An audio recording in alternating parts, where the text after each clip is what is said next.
అందరికీ నమస్కారం.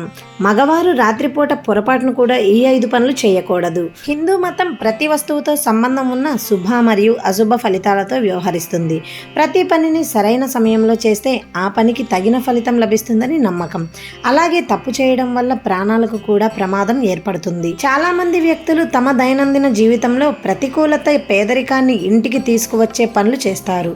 అలాగే తాము చేస్తున్నది పెద్ద తప్పు అని కూడా వారికి తెలియదు. కాబట్టి రాత్రిపూట పురుషులు చేయకూడని జ్యోతిష శాస్త్రంలో వ్రాయబడిన 5 విషయాల గురించి ఈరోజు తెలుసుకుందాం. లేదంటే వారి జాతకంలో ఉన్న గ్రహాలు ప్రభావితం కావచ్చు. ఇది కాకుండా వారి జీవితంలో సమస్యలను కూడా ఎదుర్కోవాల్సి ఉంటుంది. ఈలలు వేయడం. జ్యోతిష శాస్త్రం ప్రకారం పురుషులు రాత్రిపూట ఈల వేయకూడదు. ఎందుకంటే ఇలా చేయడం వల్ల ఇంట్లో ప్రతికూలత ఉంటుంది. ఫలితంగా వారి కుటుంబ సభ్యుల ఆరోగ్యం దెబ్బతింటుంది. ఉత్తరం వైపు తలపెట్టి నిద్రించడం. జ్యోతిష శాస్త్రం ప్రకారం పురుషులు ఉత్తరం వైపు తలపెట్టి నిద్రించకూడదు. ఇలా చేయడం వల్ల వారి ఆరోగ్యం దెబ్బతింటుంది. గోర్లు కట్ చేయడం. పురుషులు ఎప్పుడూ రాత్రిపూట గోళ్లను కత్తిరించకూడదు.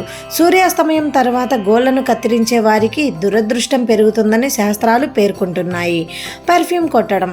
పవిత్ర గ్రంథాల ప్రకారం పురుషులు అర్ధరాత్రి 12 గంటల తర్వాత పెర్ఫ్యూమ్ ధరించి బయటకు వెళ్ళకూడదు. లేకుంటే వారు సంచరించే ఆత్మలచే ప్రభావితం కావచ్చు. శ్మశాన వాటికకు వెళ్ళవద్దు.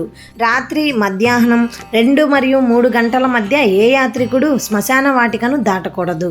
ఇలా చేయడం వల్ల ప్రతికూల శక్తులు ప్రభావితం చూపుతాయి. అలాగే పురుషులు రాత్రిపూట ఆలస్యంగా భోజనం చేయకూడదు. ఆలస్యంగా నిద్రపోకూడదు. మద్యం సేవించడం, ఇతర చెడు అలవాట్లకు దూరంగా ఉండాలి. దీనివల్ల మీ ఆరోగ్యం ప్రతికూలంగా ప్రభావితం కాదు. పైన చెప్పిన విధంగా చేయడం వల్ల మీరు ఎల్లప్పుడూ ఆరోగ్యకరమైన జీవితాన్ని గడపవచ్చు. తెలుసుకున్నారు కదండి. మీకు ఈ వీడియో కనుక నచ్చినట్లయితే ప్లీజ్ లైక్ చేయండి. ఇలాంటి మరెన్నో మంచి వీడియోస్ కోసం మన ఛానల్ని సబ్స్క్రైబ్ చేయండి.